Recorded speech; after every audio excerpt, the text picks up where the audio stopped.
Assalamualaikum warahmatullahi wabarakatuh. Selamat sore adik-adik sekalian yang memprogram mata kuliah genetika. Hari ini kita akan melanjutkan materi kita yang kedua setelah kita belajar tentang substansi genetik. Kita akan belajar tentang dogma sentral.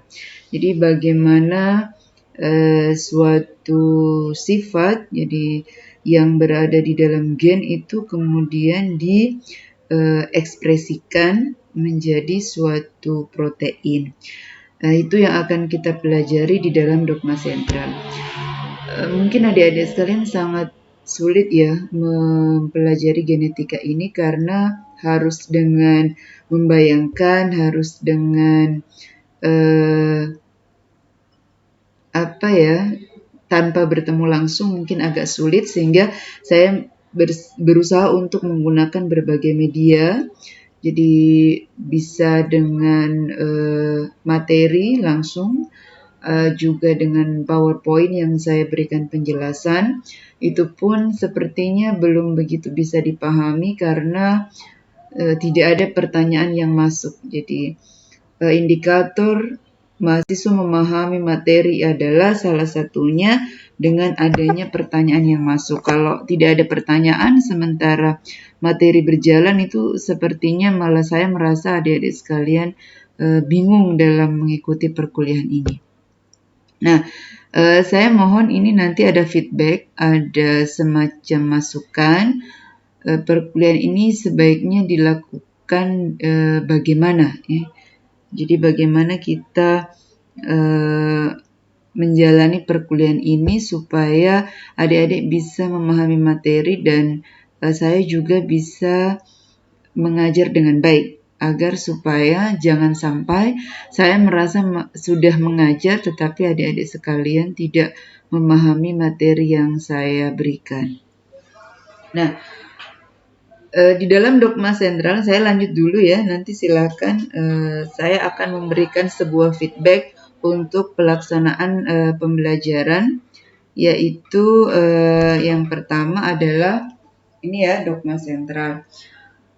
Kita lihat di sini di dalam dogma sentral ada yang namanya replikasi. Jadi DNA itu mengalami replikasi, kemudian menjadi DNA lagi. Jadi ini sudah ada pada buku di modul yang pertama kemarin. Modul pertama kalian itu sudah ada replikasi DNA, kemudian DNA ditranskripsi menjadi RNA, dan RNA ditranslasikan menjadi protein. Ini adalah rangkaian dogma sentral. Nah, untuk apa sih ini terjadi? Jadi kalau di modul yang pertama kemarin saya sudah memberikan materi tentang replikasi. Itu ada replikasi DNA, jadi DNA digandakan menjadi DNA lagi dengan metode semi-konservatif. Kemudian DNA ditranskripsi menjadi RNA, diubah ya dari DNA menjadi RNA, kemudian ditranslasi dari RNA menjadi protein. Nah, ini disebut sebagai dogma sentral untuk ekspresi gen.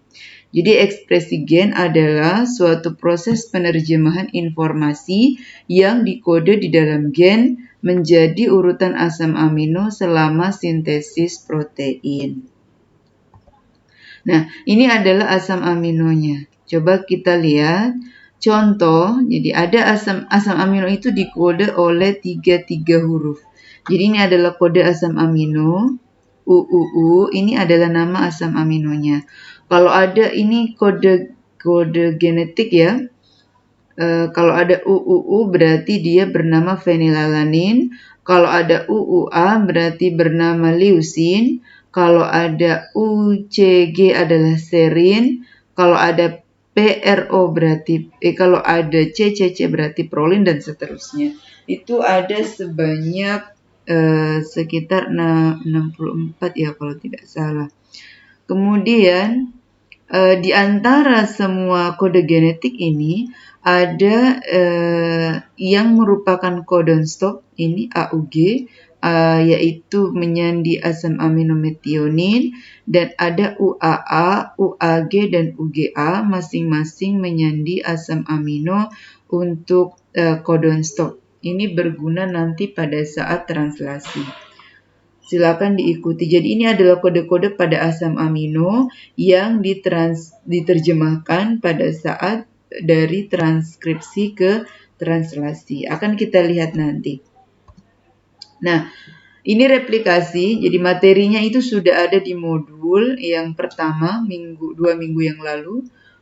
Nah, itu ada 3 jenis replikasi di sana. Jadi ini adalah DNA orang tua atau DNA induk. Ini yang 1, 2, 3. Kemudian ini generasi pertama. Generasi pertama yang replikasi. Jadi ini model konservasi yang berbeda-beda, model replikasi yang berbeda-beda.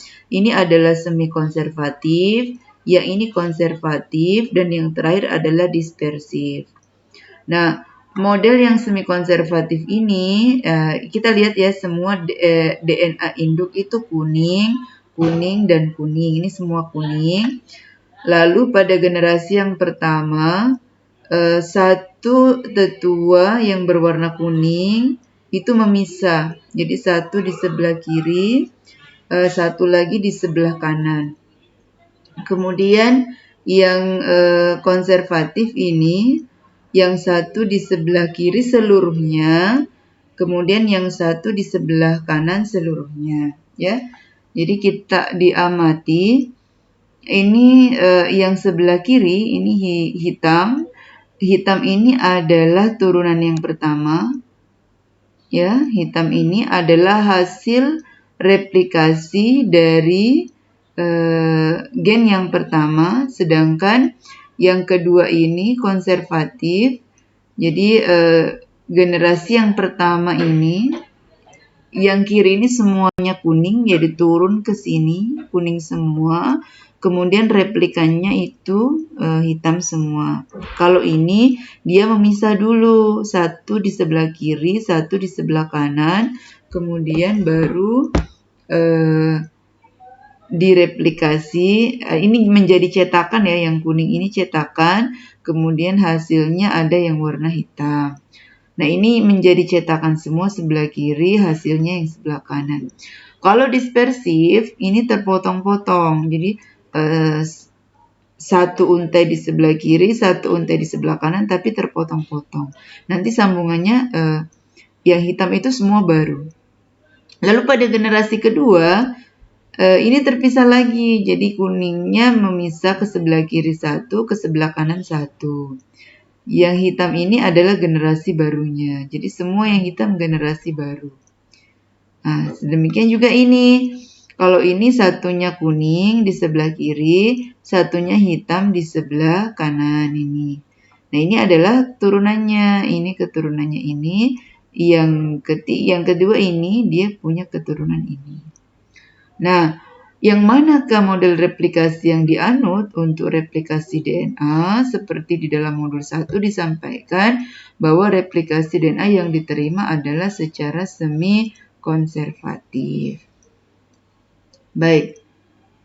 Kemudian, nah, yang diterima adalah yang semi konservatif. Lalu, pada replikasi DNA ini ada beberapa enzim yang terlibat. Yang pertama adalah enzim helikase yang berfungsi untuk membuka struktur double helix. Ada namanya RNA primer yang mengawali replikasi. DNA polimerase 3 yang melakukan replikasi dari ujung 5 aksen ke 3 aksen. DNA polimerase 1 yang melepas DNA polimerase 3. Dan DNA enzim ligase yang menyambung potongan DNA. Nah, ini replikasi DNA ya, semi konservatif DNA replication. Ini kita lihat. Jadi enzim helikase itu membuka helix. Ini helix antara yang kuning dengan yang biru. Ini yang membuka adalah enzim helikase. Ini bergerak dari kiri ke kanan. Nah, membuka helix. Kemudian enzim DNA polimerase itu tadi fungsinya adalah ini melakukan replikasi dari ujung 5 aksen ke 3 aksen. Jadi replikasi itu bergeraknya dari 5 ke 3. Ini ujung 5 aksen, ini ujung 3 aksen.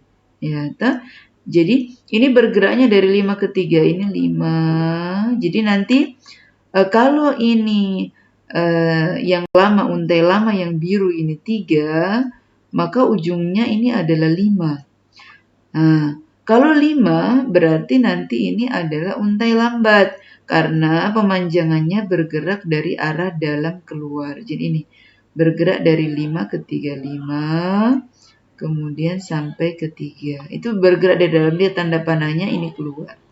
Kalau ini tanda panahnya ke dalam, langsung saja bergerak ke dalam. Itu yang disebut sebagai replikasi DNA semi konservatif. Kemudian, nanti kalau kita bisa kuliah dengan Zoom, saya akan menayangkan video replikasinya agar lebih mudah dipahami. Nah, ini bentuknya kalau dia dalam keadaan berdiri, bentuknya seperti ini. Ini penambahannya. Ini dibuka dengan enzim helikase. Lalu garpu replikasi, dalam garpu replikasi ada yang disebut dengan untai cepat atau leading strand. Dari ujung 5 aksen ke ujung 3 aksen dari arah luar. Ada juga untai lambat lagging strand. Jadi ujung 5 aksen ketiga dari arah dalam. Rantai terputus-putus disebut fragmen Okazaki. Ya, kalau saya kembali lagi ini ya. Jadi kalau saya kembali ke sini kita lihat. Yang bergerak dari 5 ke 3, pemanjangannya dari 5 ke 3 itu disebut leading strand. Yang pemanjangannya bergerak dari arah 5 ke 3 juga tetapi dari dalam, ini kan dari luar. Ini dari dalam disebut sebagai lagging strand. Kalau ada yang terputus-putus, kalau dari dalam itu pasti putus-putus, disebut sebagai fragmen Okazaki. Nah, ya, proses yang kedua dari dogma sentral adalah transkripsi. Transkripsi merupakan sintesis RNA dari salah satu rantai DNA. Rantai cetakan disebut sebagai sense, sedangkan pasangannya disebut antisense. Itu kalau transkripsi. Ya, ini kok tidak bisa jalan ya? Sebentar, ini ada gangguan. PowerPoint-nya tidak bisa bergerak. Kita tunggu sebentar.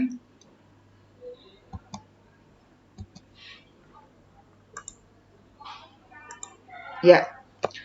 Nah, ini transkripsi memiliki 3 tahapan, yaitu tahap inisiasi, elongasi, dan terminasi. Nah, pada tahap inisiasi, ini ada namanya promoter. Jadi, ini promoter yang memulai transkripsi, promoter yang memilih untai mana yang akan ditranskrip, promoter yang memulai. Jadi, ada faktor sigma, ini DNA-nya helix ya. Nah, nanti ini promoter bersama faktor sigma ini berjalan, dia yang berjalan untuk melakukan elongasi. Jadi elongasi sambil membuka, sambil mentranskrip RNA. Ini transkripnya juga bergerak dari 5 ke 3 ya. 5 ke 3 aksen, ini elongasi. Ya, stop sequence. Jadi nanti faktor sigma terlepas, pemanjangan akan berhenti. Nanti pada saat terminasi ada faktor rilisnya lepas, kemudian terbentuk RNA yang baru. Nah, transkripsi itu memiliki 3 tahapan seperti yang sudah diceritakan tadi. Ada inisiasi atau permulaan, di mana promoter tempat melekatnya RNA polimerase, promoter yang menentukan di mana transkripsi dimulai, dan promoter yang menentukan DNA template. Ya, jadi tadi itu yang awal sekali itu promoter, yang awal sekali sini. Dia menentukan yang mana yang akan ditranskrip, dia yang menentukan mana yang di mana akan dimulai. Lalu elongasi adalah pemanjangan di mana RNA polimerase bergerak sepanjang utas DNA, ini jelas. Sedangkan terminasi atau penghentian pengakhiran, transkripsi berhenti jika RNA polimerase mencapai terminator. Kalau sudah sampai di tempatnya berhenti, dia akan berhenti. Selesai. Nah, kita lihat ini adalah proses transkripsi dan translasi. Ini adalah inti sel. Ya, ini anggaplah ini sel ya. Kita lihat ini adalah sel. Di sini nukleus, ini sitoplasma. Ceritanya seperti itu. Nah, kalau kita melihat ini DNA-nya ada di dalam sel. Ini adalah inti sel ya, dinding inti sel. Nah, disinilah terjadi transkripsi. Transkripsi itu ada di dalam inti sel. Ya, pada nukleus, di nukleus. Nanti setelah selesai proses transkripsi itu akan membentuk mRNA. Jadi ini adalah mRNA. Ya, mRNA. Nanti mRNA-nya akan keluar dari inti sel menuju ke sitoplasma. Nah, begitu sampai di sitoplasma dia akan ditranslasi. Maka di sini nanti kalian akan ditanya apa perbedaan antara transkripsi dan translasi pada organisme prokariot dan eukariot. Nah, jawabannya itu nanti berhubungan dengan ada atau tidaknya membran inti sel. Jadi yang ada membran inti selnya itu bagaimana proses transkripsi ke translasi, yang tidak ada bagaimana proses transkripsi ke translasinya. Jadi ini nanti berikutnya langsung dilanjutkan ke translasi ya. Jadi setelah mRNA keluar kemudian dilanjutkan translasi. Ini adalah potongan dari proses translasi. Nah, translasi merupakan proses penerjemahan kode genetik menjadi protein yang sesuai. Kode genetik berupa kodon pada molekul mRNA. Ini ya, maaf bergerak sendiri ini. Translasi terjadi di sitoplasma. Ini sudah jelas ya, sudah jelas. Ini gambarnya. Jadi ini ribosom, ada ribosom subunit besar yang ini, yang di atas. Yang di bawah ini adalah ribosom subunit kecil. Ya. Ini adalah tRNA. tRNA itu kepalanya berisi asam amino, kakinya berisi antikodon. Jadi tRNA itu nanti melekat pada sisi-sisi ini. Jadi mRNA ini adalah mRNA yang panjang. Kemudian ini adalah tempat masuknya tRNA. Nanti CCC-nya ini diletakkan, disambungkan ke sini, kemudian asam aminonya ditempel. Ini tRNA, ini ditempel. Ini yang baru masuk, asam aminonya ditempel ke sini, ya. Nah, tahapannya adalah inisiasi mRNA, tRNA, ribosom subunit besar dan subunit kecil. Inisiasi ya yang dibutuhkan, kemudian yang kedua adalah codon start AUG. Kalau diperhatikan tadi saya sempat menjelaskan tentang codon start dan codon stop pada saat membahas asam amino. Nah, di sinilah nanti akan difungsikan. Elongasi adalah kodon pada mRNA berikatan dengan antikodon dari tRNA, yaitu pada saat elongasi. Kodon pada mRNA akan berikatan dengan antikodon pada tRNA. Jadi ini akan berikatan dengan ini. Lalu asam amino yang dibawa tRNA berikatan dengan asam amino dari tRNA yang lain. Jadi ini tRNA kan kepalanya ada harusnya awalnya, tapi ini sudah melekat ke sini. Sehingga pada saat dilepaskan ini sudah tidak membawa lagi kepala asam amino. Nah, kemudian terminasi apabila bertemu dengan codon stop di sini. Jadi kalau ada codon stop di sini, UAA, UAG atau UGA, itu akan berhenti translasinya. Nah, ini adalah prosesnya. Ini sama dengan gambar yang pertama tadi. Ini nukleus, ini sitoplasma. Terjadi translasi di sini. Demikian. Ya, selamat memahami ya. Jadi ini adalah ringkasannya kembali bahwa DNA itu direplikasi menjadi DNA yang sama, ditranskripsi menjadi mRNA, ditranslasi menjadi protein. Protein inilah nanti yang menjadi sifat.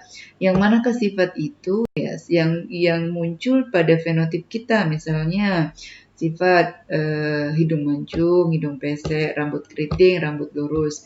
Itu semua berasal dari gen dan ini adalah salah satu prosesnya. Demikian, terima kasih. Semoga bisa dipahami. Saya menunggu feedback, pertanyaan, sanggahan atau apapun dari adik-adik sekalian supaya kelas kita tidak monoton, ada diskusinya dan adik-adik bisa mendapatkan manfaat yang banyak dari perkuliahan kita. Terima kasih. Assalamualaikum warahmatullahi wabarakatuh dan selamat sore.